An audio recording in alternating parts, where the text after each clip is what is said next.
Saturday on GB News, the People's Channel, Britain's news channel.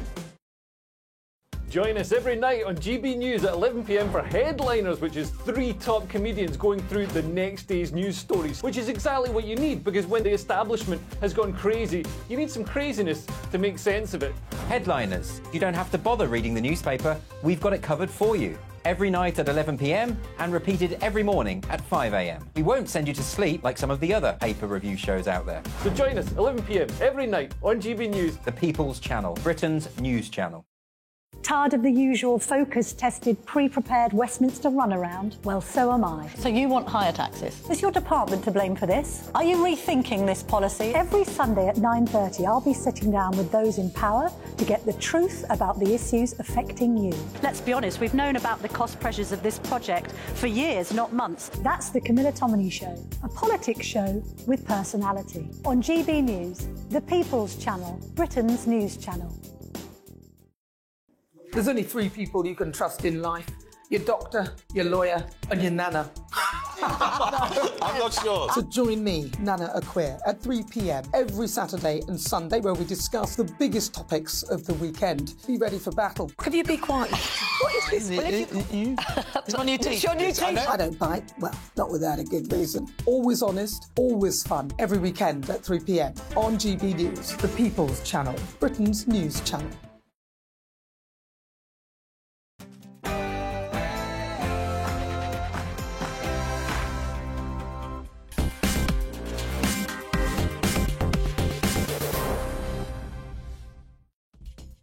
And a very, very good evening. At 7 o'clock, it's Farage here on GB News with me, Richard Tice, at a time when the rumours are abuzz in Westminster that the Immigration Minister, Robert Jenrick, may have resigned or be resigning almost as we speak. Full-on show. We may pick up that if it's confirmed. Suella Braverman's blast to the Prime Minister in the House of Commons this afternoon about Rwanda. Talking of a blast, goodness me, I'm not sure Boris had a blast at the COVID inquiry at the hands of the KC. I've got some serious questions to ask about that inquiry, about that KC. And later on, we've a real treat for you folks. Yes, Katie Price, who's been on I'm a Celebrity not once, but twice. Do you like the way I did that? She will be with us in the show to give a little bit of advice to Nigel. So much more. Don't go anywhere. But first of all, it's the news with Polly Middlehurst.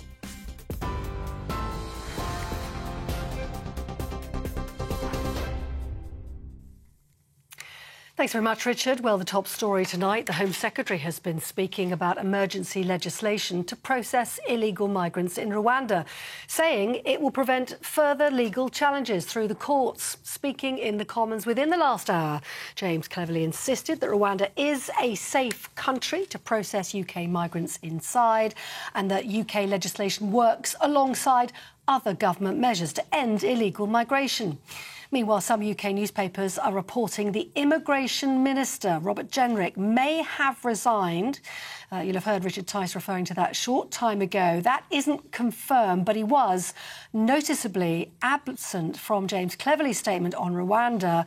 We'll keep an eye on events on that one for you and bring you up to date with exactly what happens one way or the other when it does happen. Mr Cleverly, though, in the Commons today, also saying there was no risk that migrants could ever be returned to their countries of origin from Rwanda as a result of the legislation and the new treaty today. Government and the public alike support the Rwanda plan. Other countries have since copied our plans with Rwanda, and we know from interviews that the prospect of being relocated out of the UK has already had a deterrent effect. This will be considerably magnified when we get those flights to Rwanda. This treaty and this new bill will help to make that a reality. Well, the Shadow Home Secretary, Yvette Cooper, reacted to the plan, saying nothing really has changed. The Prime Minister has just met with his backbenchers. And the official briefing from that meeting says he's told MPs that they've gone as far as possible, but Rwanda didn't want to be part of anything that broke or disapplied international law. The statement from the Rwandan Rwandan government, without lawful behaviour from the UK, Rwanda would not be able to continue with the Migration and Economic Development Partnership. You could not make this up. Well, as the government presses ahead with its plan to stop the boats, the former Home Secretary weighed into the argument, warning the Conservative Party faced electoral oblivion if it introduced a bill on migration that was destined to failure. The Conservative Party faces electoral oblivion in a matter of months if we introduce yet another bill destined to fail. Do we fight for sovereignty, or do we let our party die? Now, I may not have always found the right words in the past, Madam Deputy Speaker, but I refuse to sit by and allow us to fail. Well, also in the news today, Boris Johnson admitted mistakes had been made during the pandemic under his watch. And a warning, if you're watching on television, there are flashing images coming up. The former Prime Minister was speaking at the COVID inquiry, and he was saying things could have been done differently, and he took full responsibility for the government's decisions at the time. He apologised for the suffering caused, saying he should have twigged much sooner when the pandemic took hold in Italy in February 2020. Now, a man has been charged with the attempted murder of a pregnant woman in South Wales. The 29-year-old was stabbed in Aberfan yesterday. She's since been discharged from hospital. Daniel Popescu, who's also believed to have known the victim, will appear in court, charged with stalking and witness intimidation as well. You're with GB News across the UK on TV, in your car, on digital radio and on your smart speaker by saying play GB News. This is Britain's news channel.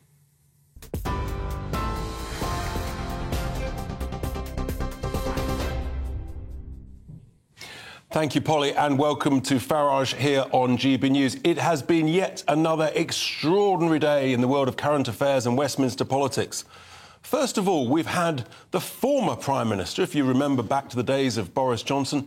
He's been answering questions at the very, very, very long-running COVID inquiry. It's really only just started. We've got years to go. But we've had the first day of a two-day examination by Boris Johnson, of his decisions.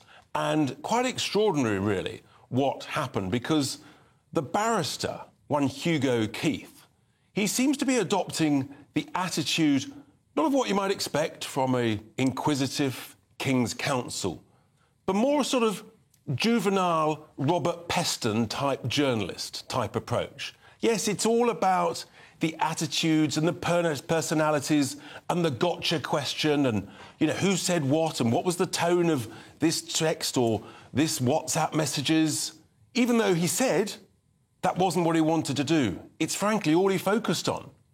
Let me just remind you that this inquiry has got some terms of reference.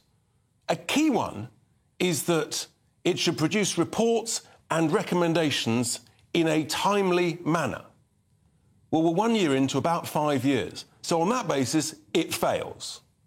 The second key objective is that it should take reasonable account with regard to relevant international comparisons. And given that the main question is all about lockdowns, was it too late?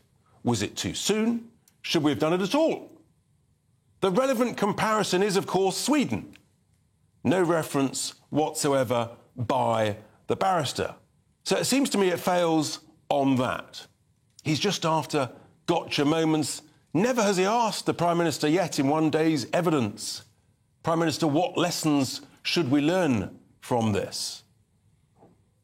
And the barrister took the view that the scientific advice in January, late January, was so robust and so perfectly accurate that it was unquestionable, completely ignoring the fact that throughout February and March, the scientific advice changed more times than you and I probably had hot dinners. I mean, let's just look at a couple of bits of them.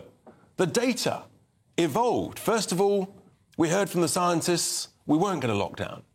Do you remember when they talked about herd immunity? Maybe that was going to be the strategy. Do you remember whether they talked about flattening the curve? Should we have a lockdown? Would it be too soon? All of this stuff was evolving. Do you remember when the scientific advice Unbelievably, this was scientific, sage advice. Not to ban the events at Cheltenham Racecourse or Liverpool playing football at Anfield. Assumed that the advice from the end of January from the scientists was perfect is completely and utterly wrong. Not to mention the other advice about masks. Dame Jenny Harris, Dame Hood no less. First of all, the advice was that masks wouldn't be needed, didn't work. And then later on, not sure. And then later on, let's put the fear of God into you by forcing us all to wear masks, with no evidence whatsoever that actually they work. So the scientific advice kept changing, which means that actually, for anybody in a position of leadership, like the Prime Minister, his job was never going to be easy. Of course he was going to make mistakes, as he accepted today. My issue with all of them is they didn't tell us at the time that they were going to make mistakes. They didn't manage that expectation of us, the general public. They took a different approach, which was just to terrify everybody and say, we've got the best science, we're making the right decisions at the right time. And now we know the science was all over the place. Extraordinary. The other strange thing about this is that the barrister hasn't asked, well, Prime Minister, did you seek advice from a range of different views? I come from the world of business. That's what you would do with a really important issue like this. They didn't. They had one line of advice that the barrister, completely wrongly, and I'm going to prove it shortly in this programme, he said that the advice was perfect. But even the advice, the evidence today that the barrister was using, I've got 3 separate elements that the barrister's data, with all his teams around him and his analysts and his evidence and paperwork and time, he's got wrong. Absolutely extraordinary. In my view, if the barrister can't be trusted to get the detail right now, frankly, he's not fit for purpose. And maybe that actually means the whole inquiry is not fit for purpose. If the main bloke who's running the thing can't get the evidence right. So my question to you folks, this inquiry, it's already cost 100 million quid. It'll be another 100 million at least, if not another 150 million, so £250 million quid, 5 years. I'm done with it. I've read the Swedish inquiry result produced 1.5 years ago. My recommendation is we just read that, adopt it because they ran it, the whole COVID process, a lot better than we did, learn the lessons from that, and frankly, move on. So my question, folks, this inquiry, should we just scrap it? Or should we just fire the barrister who's running it?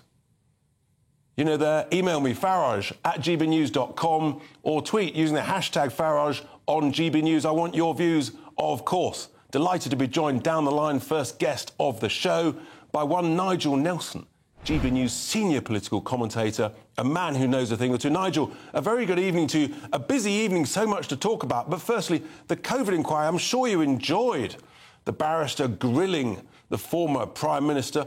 What were your thoughts? Am I right about this, or do you think actually the barrister's doing a good job and he's focusing on the process and the science?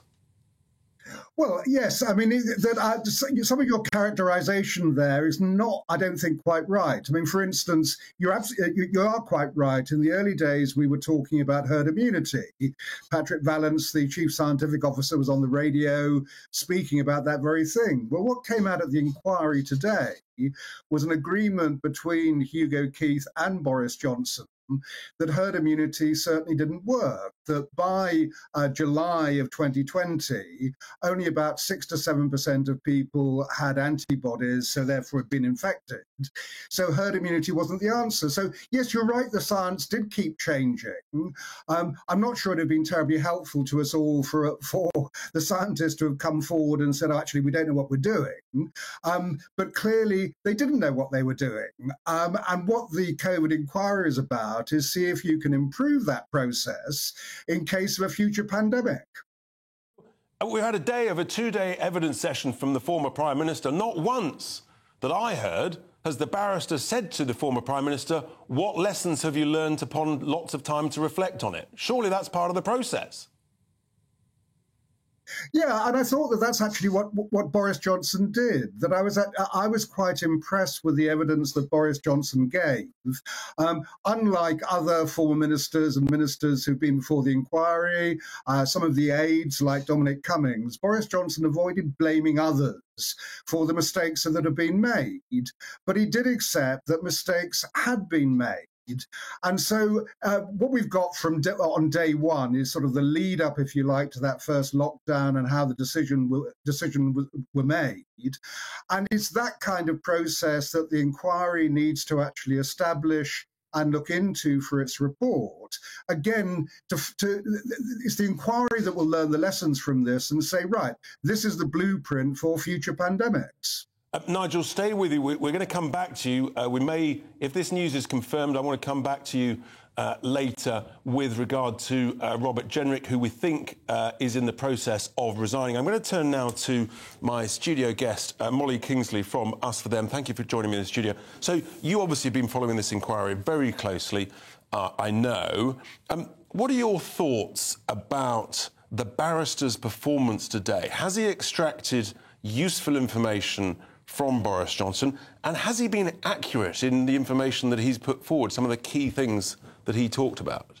No, I mean, I think I'm really concerned. I mean, it's not the first time I've said it. I'm sure it won't be the last. I'm really concerned after hearing today. So, like you, Richard, I think a disproportionate amount of time, 1 day out of only 2 days with this key witness, was spent examining in absolute minutiae the, almost hour by hour of the weeks leading up to that first lockdown decision. Incredibly, though, the KC and the inquiry are not examining whether lockdown was the right decision. They are not examining whether lockdown and the other interventions worked. They're not examining whether the benefits outweighed harms. There's no real evaluation. There was one brief question from the chair, I think, to Boris Johnson saying, did you consider whether to lock down at all? And he said, briefly, and then ditched it. And that's, as far as I can say, that's it. And he said he dismissed it. And actually, that's a shame, because we seem to know from other evidence that Johnson's instincts on that to be, deeply, deeply nervous about this monumental lockdown decision were right. And the barrister quoted a mortality figure that I nearly fell over when he talked about 2%. Yeah, so there were a number of errors today. So, and, some of them very basic stuff. So you're right, he quoted a 2% mortality figure right at the beginning of the hearing, actually. It's just fundamentally wrong. It's fundamentally wrong, and it's wrong by about a factor of 10. So the actual infection fatality rate is something between 0.1 and 0.5%. But for under 60s, it's much, much less, probably 10 times lower than that. Now, he might have been referring to at that time, back in February, March. But even then, I don't think anybody was talking about more than 1%. The World Health Organization was, but that was quite quickly wrong.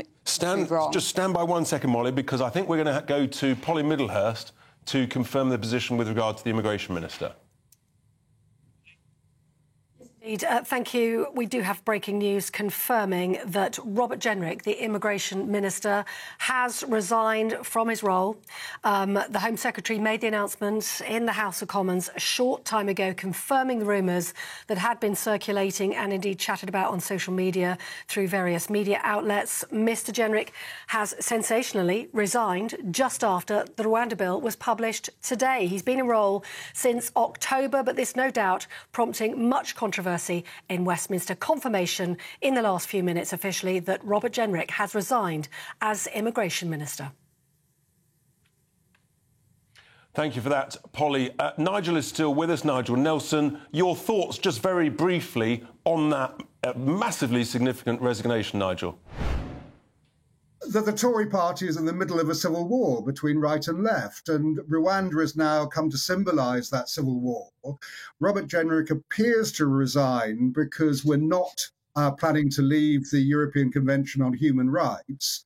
Of course, the other side of the party, the One Nation group, the moderates, they'd be pretty furious if we were. And now we're being lectured by Rwanda on human rights, and they're saying they'll pull out of the deal if we don't obey international law. So this is one big mess. It absolutely is. I think the bloke in the middle is one Prime Minister, and he doesn't know which way to turn. Does he turn right or does he turn left? Who knows? Nigel, thank you very much. We'll be coming back to review that later on in the show with other guests. But first up, we're going to stay with the COVID inquiry. After the break, we've got Molly Kingsley. We've also got Jamie Jenkins proving that actually this barrister was wrong again. Unbelievable. It's Farage, it's GB News.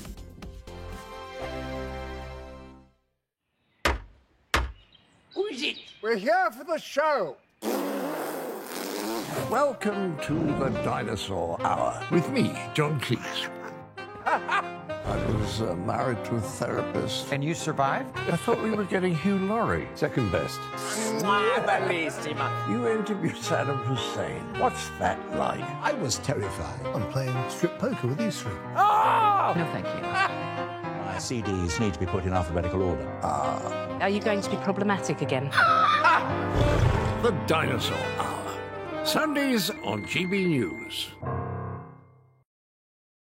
Good afternoon, Britain. Good afternoon, Britain. Join us, Tom and Emily, To find out what's happening in the heart of Westminster. and why it matters to you. Weekdays from midday, we bring you the most compelling stories from across the United Kingdom. And from your doorstep to our inbox, That's right, we want to hear from you. GB News. Britain's news channel. I think the most exciting bit for me is talking to people. People who I think are ignored often by the major news channels. We're going to give news they want to hear. There's a voice there that needs to be heard. I think there's a chance here for a diversity of opinion to be expressed, which you don't find elsewhere. It's really exciting. We don't hold back. We're free to say how decisions that are taken here affects us all around the country. Only on GB News, the People's Channel, Britain's news channel. Join us every night on GB News at 11 p.m. for Headliners, which is 3 top comedians going through the next day's news stories, which is exactly what you need, because when the establishment has gone crazy, you need some craziness to make sense of it. Headliners. You don't have to bother reading the newspaper. We've got it covered for you. Every night at 11 p.m. and repeated every morning at 5 a.m. We won't send you to sleep like some of the other paper review shows out there. So join us 11 p.m. every night on GB News. The People's Channel, Britain's news channel. Tired of the usual focus-tested, pre-prepared Westminster runaround? Well, so am I. So you want higher taxes? Is your department to blame for this? Are you rethinking this policy? Every Sunday at 9:30, I'll be sitting down with those in power to get the truth about the issues affecting you. Let's be honest, we've known about the cost pressures of this project for years, not months. That's the Camilla Tominey Show, a politics show with personality. On GB News, the People's Channel, Britain's news channel. There's only 3 people you can trust in life. Your doctor, your lawyer, and your nana. I'm not sure. So join me, Nana Acquare, at 3 p.m. every Saturday and Sunday, where we discuss the biggest topics of the weekend. Be ready for battle. Could you be quiet? What is this? It's your new teeth. It's your new teeth. I don't bite. Well, not without a good reason. Always honest, always fun. Every weekend at 3 p.m. on GB News, the People's Channel, Britain's news channel.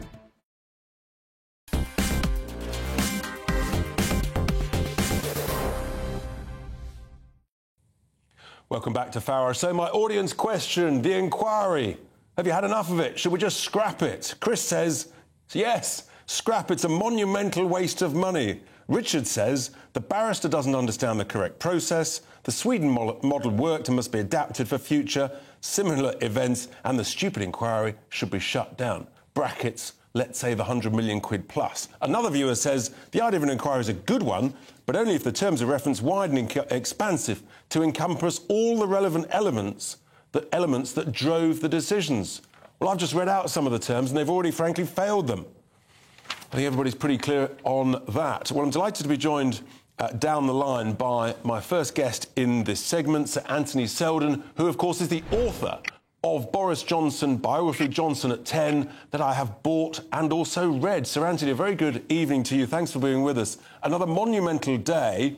I don't know how much of the inquiry you were able to catch up with, but from what you heard, how much does that encapsulate what your understanding is of the operation going on inside Number 10 at the time? Well, I think you have a former Prime Minister trying to put the best possible construction on what he did. I mean, look, he did some things well, like, for example, pushing for the vaccines. It wasn't all black, but I don't think he provided the steady leadership that the nation needed at that time. We keep talking, don't we, about COVID being unprecedented. I mean, that's just not true. Everyone's forgotten the Second World War. The Second World War was a much bigger crisis that went on for over 6 years and threatened the very survival of this country. And the Prime Minister of the day, Winston Churchill, managed to master the scientific data, managed to provide consistent directions. Sir Anthony, my concern about the tone of this inquiry, it's too much around gotcha personalities, not enough about why were the decisions made and what lessons should be learned. Yeah, I completely agree with that. I mean, look, this country, this is the terrible truth. The country is now less well prepared at the end of 2023 than we were at the end of 2019. 4 years on, we have gone backwards. Point one. Point two, there will be another epidemic. The question is not whether, but when. And point three, therefore, the main purpose of this inquiry is very quickly to find out what we did wrong. I think blame really isn't particularly helpful. What did we do wrong? And what are we going to get right to protect the nation? The primary job of the Prime Minister is to protect the nation. I mean, that's what the job ultimately is all about. Absolutely right. Sir Anthony, thank you so much indeed for that. I'm afraid you've just depressed me saying that we're worse prepared now than back in 2019. That is Sir Anthony Seldon. He understands a thing or two about the way that Number 10 operates under different prime ministers. Now, my next guest actually has got the evidence to prove that once again the barrister today was wrong. Just take a look at this clip from today. The evidence before Milady is that the United Kingdom had one of the highest rates of excess death in Europe. Almost all other Western European countries had a lower level of excess death. I've seen. Italy was tragically in a worse position than the United Kingdom. Well, I don't wish to contradict you, Mr. Keith, but the evidence, the ONS data I saw put us, I think, about 16th or 19th in a table of 33. In Western Europe, we were one of the worst off, if not the second worst off. That is a barrister with a deliberate agenda to make us look absolutely like the second worst nation in Western Europe. I'm delighted to be joined by one Jamie Jenkins, former statistician at the Office of National Statistics, who knows a thing or two, who I spoke to today to ask to get to look at this data. Jamie, a very good evening. You've heard this from the barrister, but I think you've got a couple of key slides that prove he's completely wrong, Jamie. Yeah, good evening, Richard. So I think it all depends kind of what time periods you're looking at. And so and Boris and the KC in part are both saying stuff that could be corroborated as correct. So the first numbers, if you look at the first wave of the pandemic, which probably you're talking about weeks 10 to weeks 26, Richard, of 2020. Now, England and Wales, we use the ONS data, similar situations in Scotland. We did have one of the highest excess deaths across. I think we've got a slide to show it. Hopefully that'll come up as you're speaking, Jamie. There it is. Yeah, and you can see we're only second to Spain. That's the bar there. But second to Spain, not Italy, as the barrister said. Yeah, second to Spain. Yeah, so there's a bit of a factual thing there. Second to Spain. And you can see then Sweden there as well, which is on about 20% excess. But you've got countries like Germany, Austria, Netherlands, France, all lower than the UK and lower than Sweden. So, Jamie, that's the first wave. And for those who are listening on the radio, this is a graph of about a dozen Western nations. And it shows that Sweden was fifth, despite the fact it didn't lock down. We were second, but to Spain, not Italy. What was the second graph you've got there over the longer period, Jamie? Yeah, so if we look at the second chart, what it does then is you can't just focus on the first wave of the pandemic. You've got to look a bit further, more broadly. And this looks at the excess deaths now out to the end of 2022. So this encompasses those second waves, those third waves. So some countries, like England and Wales, might have had a poor first wave, and that could be down to the kind of the care home discharge. That might be a big factor in that. But if you take the round then, Richard, look at the 2020 to 2022, you can see now England and Wales falls down the ranking, so it's no longer kind of the second worst. And Sweden falls dramatically around, and this is only looking at Western Europe. And I think where Boris today, Richard, was saying that he could see us about 16th, 19th in a ranking of Europe, This doesn't include Eastern Europe on this chart. No, that's right. That's just Western Europe. That's right, Jamie. But it's a great graph, and it shows the UK. We'll just hopefully get that graph back up, if possible, please. Shows the UK was 5th worst out of a dozen, but Sweden, that didn't lock down, its 3-year excess death, the second least worst. I nearly said second best. It was all bad, but the second least worst. Jamie, thank you so much for that information. That's really, really valuable. We're a bit pushed for time, but that is Jamie Jenkins, former statistician for the Office for National Statistics. Molly, final words. There's the evidence that the barrister got it significantly wrong again today. Yeah, I mean, they're making really serious errors. They're also starting from a fundamentally flawed assumption that is lockdowns work. He actually said that. Hugo Keith today said on the premise that the lockdown on the 23rd of March was necessary. Could it have been imposed even earlier? Now, we know lockdowns do not work. We just saw the graph with Sweden, second least bad, who did not have mandatory lockdown. I think more holistically, there are a load of questions that this inquiry should be asking and isn't. So there's questions around the substance of the interventions. Did they work? There is questions around the lab leak theory. The inquiry has just said that's off the table. I think that's a whole separate inquiry. But it should be this one. I mean, how can we possibly have an inquiry on COVID without getting into censorship, without getting into the propaganda campaign? We've just spent, Richard, 6 months researching and writing a very detailed expose. So you've been so close, and you've literally, this is just out now. Yep, it's just up now. I'll flash it up at screen. I don't know if you can see that. It's the accountability deficit, and it's a forensically lawyer-researched expose of really... I'm not sure if that's a sort of... Is that a Christmas stocking gift, or is it a little bit dry? It certainly is. It's certainly for anyone that has followed this as intensely as I know many of your viewers will have done.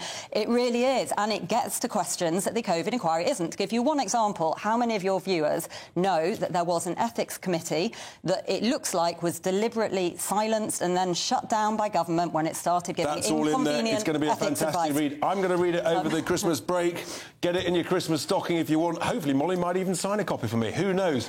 Molly, thank you so much for coming in. Fantastic to see you. We will keep abreast of all of that. Coming up, of course, first of all, make sure you voted for Nigel. He needs every single vote.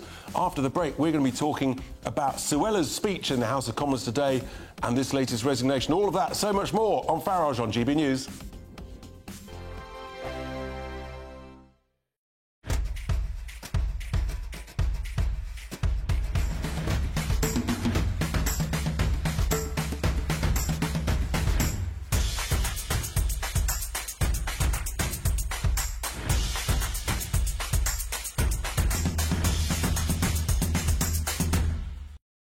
I think the most exciting bit for me is talking to people. People who I think are ignored often by the major news channels.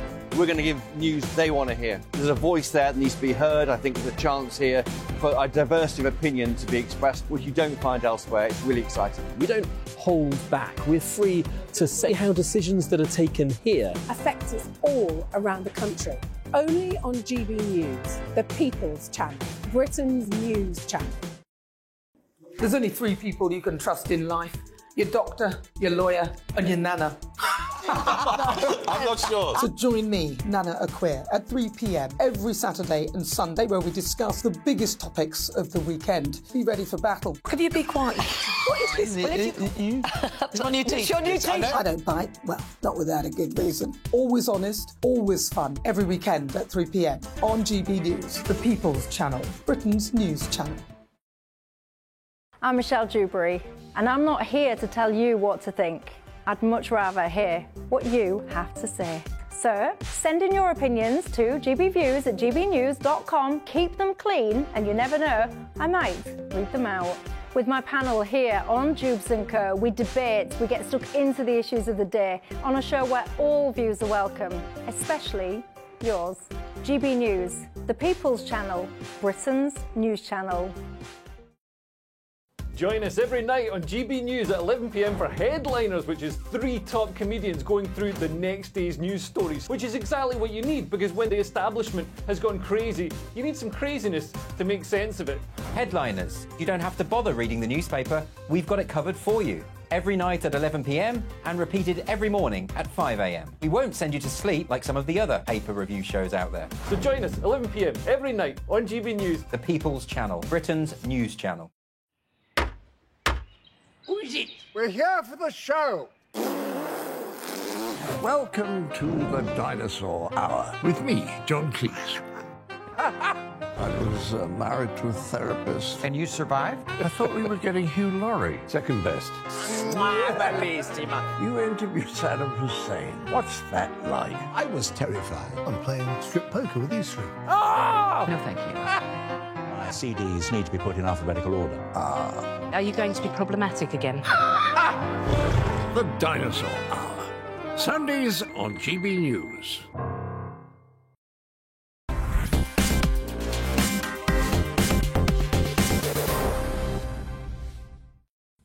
Welcome back to Farage. It is a full-on busy show, and that gorgeous-looking QR code on the bottom right of the screen is how to help you vote for Nigel. He needs every single vote. He's under pressure. He could leave at any single moment.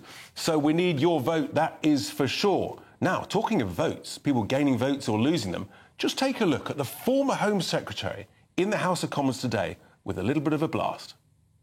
From my time as Home Secretary, I can say that the same human rights framework is producing insanities that the public would scarcely believe. Foreign terrorists we can't deport because of their human rights. Terrorists we have to let back in because of their human rights. Foreign rapists and paedophiles who should have been removed but are released back into the community only to reoffend.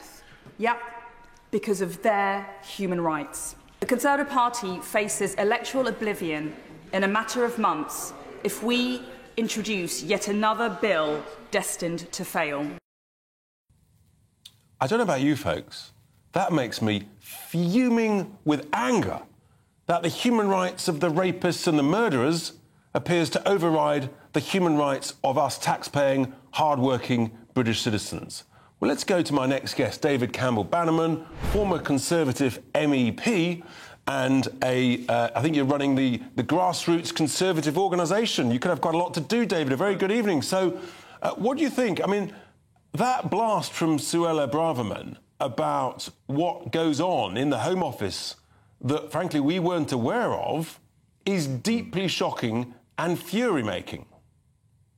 Well, it is, Richard. I think we all agree on that. I mean, it really is genuinely shocking what she's exposed in I thought, a very well-judged speech. And, you know, it is true what she says, that unless we regain sovereignty, then we'll get annihilated. The Conservative Party get annihilated. It might be quite good for reform, I know.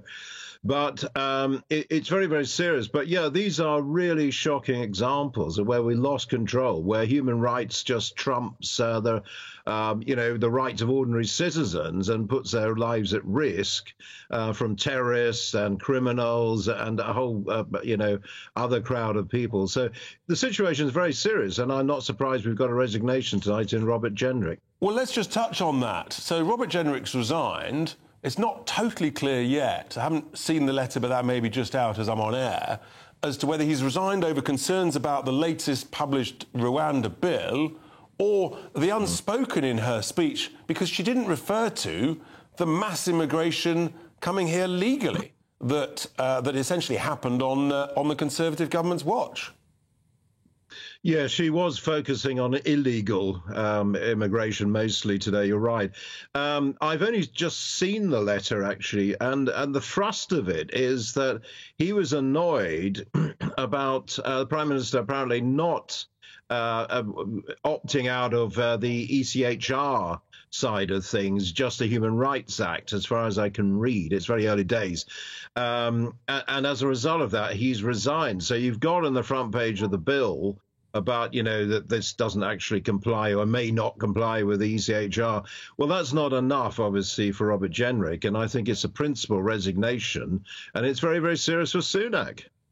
Can he survive, Sunak, or is he in... there's rumours today about letters going in to the chairman of the 1922 committee. I mean, it's just like... Yeah.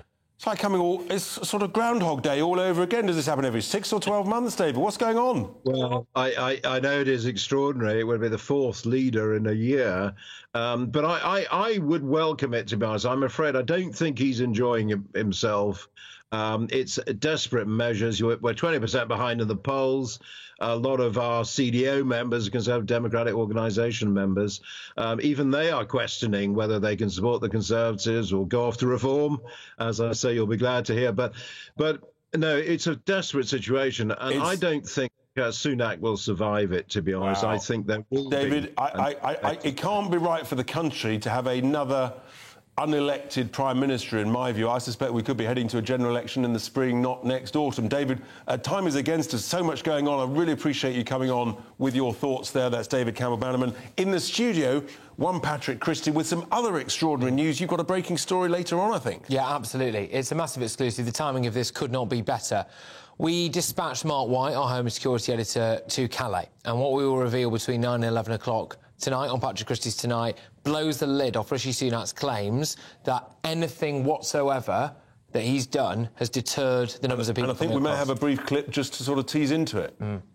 Mention Rwanda and the people here in the camps just laugh. It's become a butt of a joke.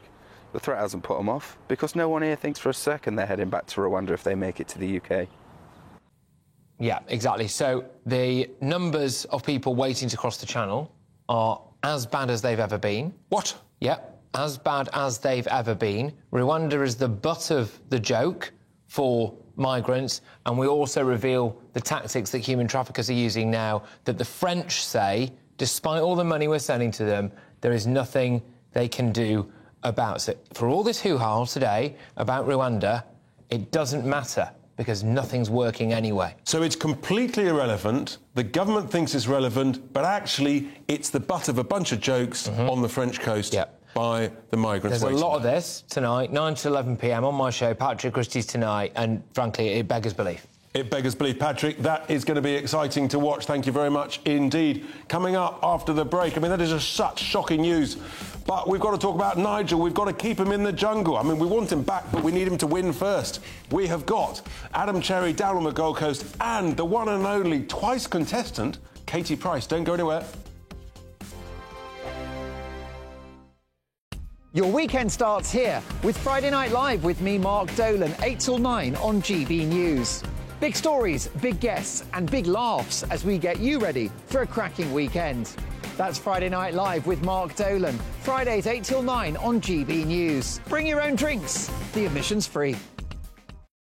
Wake up to the headlines with Headliners every morning at 5 a.m. We treat you to the day's biggest stories before anyone else, 7 days a week. You can catch up on everything you need to know before you've even had your kippers. Headliners every morning at 5 a.m. only on GB News, the People's Channel, Britain's news channel. In the GB Newsroom, we bring you the news as it happens. With our team of dedicated journalists across the UK, we're ready to give you accurate reporting every day. When the news breaks, we'll be there with bulletins on GB News, the People's Channel, Britain's news channel. Big news, big debates, big opinion. Patrick Christie's Tonight is the week's biggest show. Every weekday, 9 to 11 p.m, we've got the inside track on the day's top stories. There'll be sharp takes you won't get anywhere else. We will set the news agenda, not just follow it, and I want to bring you along for the ride. Whatever it is, we'll have our finger on the pulse. It's news, but it's this close to entertainment. Patrick Christie's Tonight, 9 to 11 p.m, only on GB News, the People's Channel, Britain's news channel. Good afternoon, Britain. Good afternoon, Britain. Join us, Tom and Emily, To find out what's happening in the heart of Westminster. and why it matters to you. Weekdays from midday, we bring you the most compelling stories from across the United Kingdom. And from your doorstep to our inbox. That's right, we want to hear from you. GB News, Britain's news channel. GB News, unlike other broadcasters, isn't obsessed with the London-Westminster bubble. We think there's a nation beyond the M25, and that's why we talk about the issues that matter across the land. Join me on State of the Nation, 8 to 9 o'clock, Monday to Thursday, on GB News. Daisy's listening, and you should too. I'm Andrew Doyle. Join me at 7 o'clock every Sunday night for Free Speech Nation, the show where I tackle the week's biggest stories in politics and current affairs with the help of my two comedian panellists and a variety of special guests. Free Speech Nation, Sunday nights from 7 on GB News, the People's Channel, Britain's news channel. Tired of the usual focus-tested, pre-prepared Westminster runaround? Well, so am I. So you want higher taxes? Is your department to blame for this? Are you rethinking this policy? Every Sunday at 9:30, I'll be sitting down with those in power to get the truth about the issues affecting you. Let's be honest, we've known about the cost pressures of this project for years, not months. That's the Camilla Tominey Show, a politics show with personality. On GB News, the People's Channel, Britain's news channel.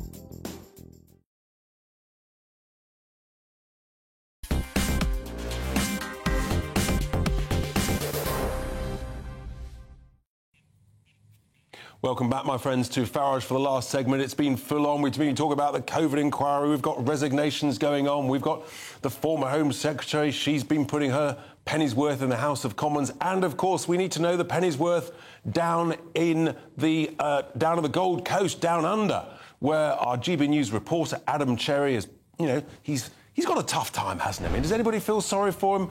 I'm not sure I do. Adam, you're having a great time. You're looking fantastic. I hope you've washed that T-shirt. You always seem to be wearing it. Anyway, so look, Nigel is still there. He's making progress. What's the latest? We heard a little bit of singing last night, didn't we? We did, Richard. Yes, I've got several of these, so don't worry. This is perfectly hygienic. The Vote Remain campaign is a hygienic campaign. It's all kicking off, isn't it? So Fred Sirieix leaves the jungle. I'm told Robert Jenrick has left government, but the good news is Nigel is still in there. So the Vote Remain campaign and its hygienic washed T-shirts continues to be used. Yeah, you're right. Last night we did have some singing. This is what happens when you separate Nigel Farage from his pint for about 3.5 weeks. So the Jungle Arms swung open its doors. Nigel had a couple, and we had some karaoke action. I must warn you, this clip is something to behold. So take a look at this. This is what happened last night in the karaoke. I'm too sexy for my love, too sexy for my love. Love's going to leave me. We were also given the delight of Nigel Farage. I'm too sexy for my shirt. Sexy for my shirt, too sexy for my shirt, so sexy it hurts. I do know the Fairbrass brothers that produced that hit. You know, I'm too sexy for my shirt. You've got to get your shirt off.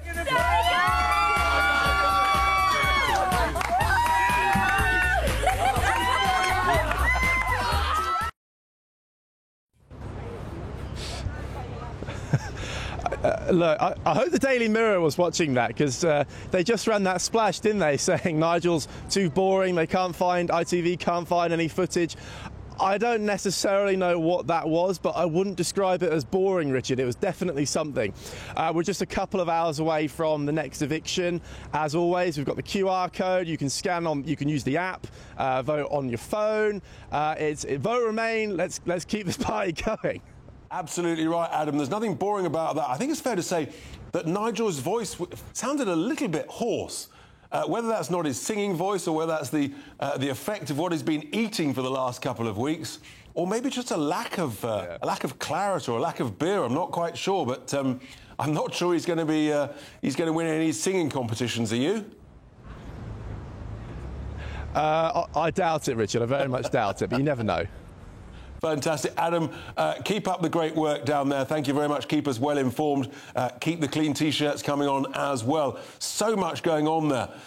You know, Nigel singing, dancing around without his shirt on. Well, at least we saw the front of him as opposed to the back of him being revealed earlier on. But anyway, delighted by my next and final guest on the show, of course, the glamour model, twice contestant in I'm a Celebrity, Katie Price. A very good evening, Katie. Great to have you on the show. Really appreciate it. Does it take you back? Are you jealous that you're not there for a third time? I think it's amazing. I'm really enjoying this show this year, getting back into the Australian jungle. I think they've had a great lineup, and I'm absolutely loving it this year. Absolutely fantastic. So, how tough is it? I'm particularly sort of focused on the boredom element of it. You know, we sort of we see the clips of it, but then you've got another 23 hours of the day to fill. Well, that's exactly it. People don't realise. I always get asked, "Do you really starve in there?" is it really as hard? Do you go undercover at night? Are your clothes really wet, you know, after you wet them? Or is there luxuries? I promise you there are no luxuries in there. If you don't get stars, you really do starve. And it really is rice and beans. When it's cold, wet and damp, it's really not nice. You really are in the middle of the jungle there. And it's probably worse than how it looks. But it's amazing how you can just sit there. And it's when I say boredom, that's when I think you start thinking about things, thinking about yourself, because there is literally nothing to do. You end up listening to the insects, thinking, oh, I think it's going to be dinner time soon. You get in tune with the nature around you. It's such a unique situation to be in. And I always say, if anyone can do it and gets the opportunity, that is definitely the show to do. Yeah, but my problem, Katie, is I absolutely loathe snakes. That is for sure. So it'd be a real problem for me. But I'm very interested in this sort of this boredom bit. And you know, Nigel, I mean, he's never had that much time on his own. We've heard a bit from him, but we think that actually ITV have cut out two of the most interesting discussions about Donald Trump and the like, which sort of surprises us. We'd have thought they wanted to spice it up a bit more. You had the Daily Mirror saying that Nigel was boring, which is a bit rich. Well, actually, when I was in it, the guy Mike Reid, you know, he was a radio presenter. He was so entertaining in there, and he was like the first to get voted off, and we were all like, how can it be the first voted off? He's really entertaining. So a lot of it is editing, I think, and I do think a lot of the editing can be swayed by who you choose or who they want to sway to win. And I've met Nigel a few times. He's interviewed me. I like Nigel.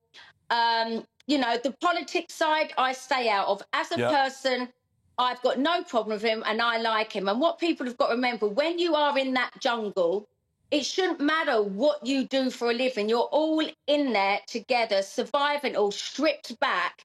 And I think it's a way to actually get to know a person. Yeah, you can be judged by what you do, this and that, but he's still a human being at the end of the day, and you're all in this unique situation, so everyone deserves a chance. And not that you can, but if you could give him some advice in order to try and make sure that he gets to the final and wins, what would your advice be to him now, given what you've seen and heard so far, Katie?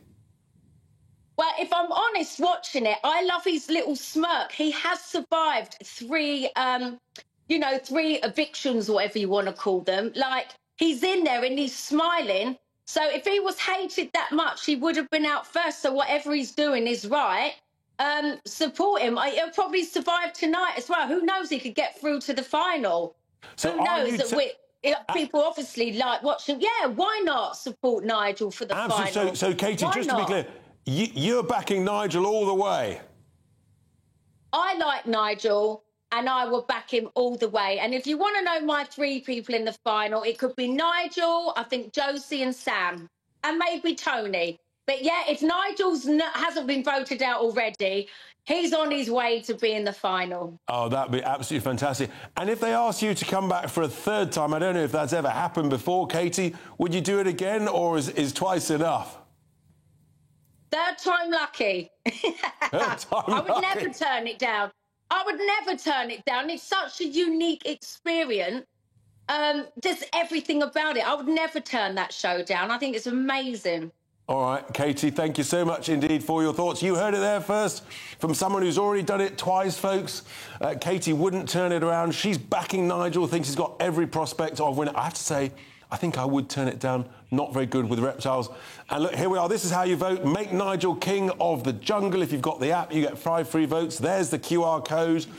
I've already done it. And so there's so much to look forward to over the next few days if he wins and stays in tonight. That is the key thing. Now, just to finish, we've been talking a lot about what goes on in the Houses of Parliament. This is my extraordinary What the Farage moment. Yes. One, David Cameron, Lord Cameron now. Look at him there, very smart, resplendent in the cloak, I think it's the ermine. Just take a look at, though, this little sort of Lord Cameron. So can he say if he is personally confident in their effectiveness, and if he isn't, can he say what measures he will take to improve the position? Well, I thank the Honourable Lady for what she said. The Honourable Lady for what she said. Noble Lady, sorry. I'll get there eventually.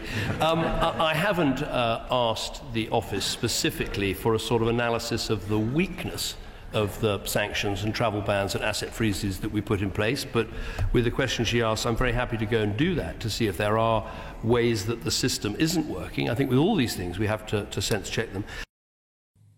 I thought we'd seen the last of that pose when he performed like this in the House of Commons. Let me be very fair to the right honourable gentleman. I followed very carefully his interview on Desert Island Discs, and I think it's fair to say he's no longer a follower of Marx. He's loving Engels instead. Well, I'm joined in the studio by Jacob Rees-Mogg. I think it's fair to say, Jacob, he hasn't forgotten how to speak at the dispatch box. He's rather still familiar with that pose, that sort of sense of confidence. He's a very capable and charismatic politician. That's why he managed to be Prime Minister for 6 years. And since he's gone, most Prime Ministers have hardly managed 6 months. I mean, it's been quite a merry-go-round. Talking of going, we've got a ministerial resignation this evening. One Robert Jenrick gone. Which is really serious. Robert, widely respected, popular in the House of Commons, and saying that this Rwanda legislation doesn't work. And that's a problem. That is absolutely a problem. We just had Patrick Christie. He's breaking a massive story at 9 o'clock that actually in northern France they view it as a joke, and that it's not a deterrent factor at all, which means the whole thing's sort of a waste of time. Well, I think it would be a deterrent if actually people got on planes and were flown to Rwanda. And the question is, how do you make that happen? And I think this bill would have been effective if we had time. Yeah. And I think the issue here is that time is running out. And briefly, 30 seconds on your show? That's what we're going to be talking about. Robert Jenrick, Suella Braverman, and what does Rishi Sunak do from here? And why didn't Suella Braverman talk about the legal immigration numbers? I don't know, because actually the legal immigration numbers are much more of a problem. They're a much bigger number. 1.4 million in 2 years. Absolutely. Loads to talk about, Jacob. It's going to be a great show indeed. There we are. You've heard it all here. Extraordinary shows. Don't forget to vote for Nigel this evening. He needs every single vote. But first of all, it's the weather. Looks like things are heating up. Boxed boilers, sponsors of weather on GB News.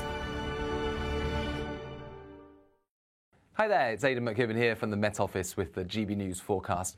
It's been a cold, but for many, bright day. However, big changes take place overnight as increasingly wet and windy weather arrives from the west. Atlantic areas of low pressure are moving in from the west, bringing weather fronts, bringing strengthening winds, bringing increasingly wet, but also in places milder conditions. Now, we start off with an early frost in the east, but as the cloud increases overnight, temperatures will actually rise through the night and we'll see that rain spread in. As that rain bumps into the colder air, there'll be some hill snow over northern England.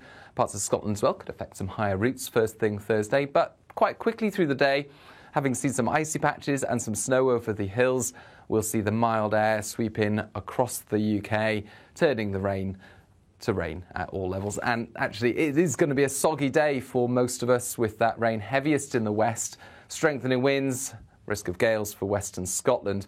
And it's not going to feel very pleasant, with temperatures of 5 to 7 Celsius in the east, although double figures further west as that milder air takes a hold. Friday's a similar day with low pressure close by, spiralling bands of rain or showers circulating around it. The wettest weather once again in the west, but those showers spreading to most parts through the afternoon. Gusty winds, but feeling a bit milder in places as well. The weekend brings further spells of rain and showers, also some drier interludes at times. A brighter outlook with Box Solar, sponsors of weather on GB News.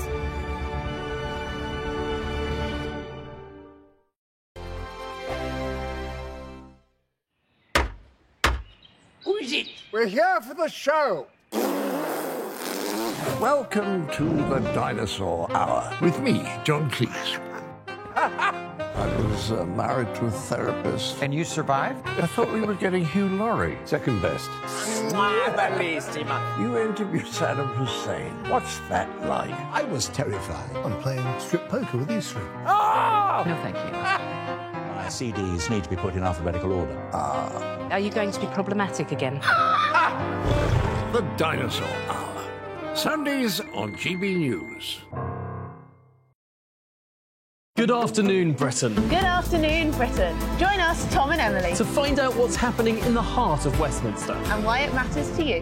Weekdays from midday, we bring you the most compelling stories from across the United Kingdom. And from your doorstep to our inbox. That's right, we want to hear from you. GB News, Britain's news channel.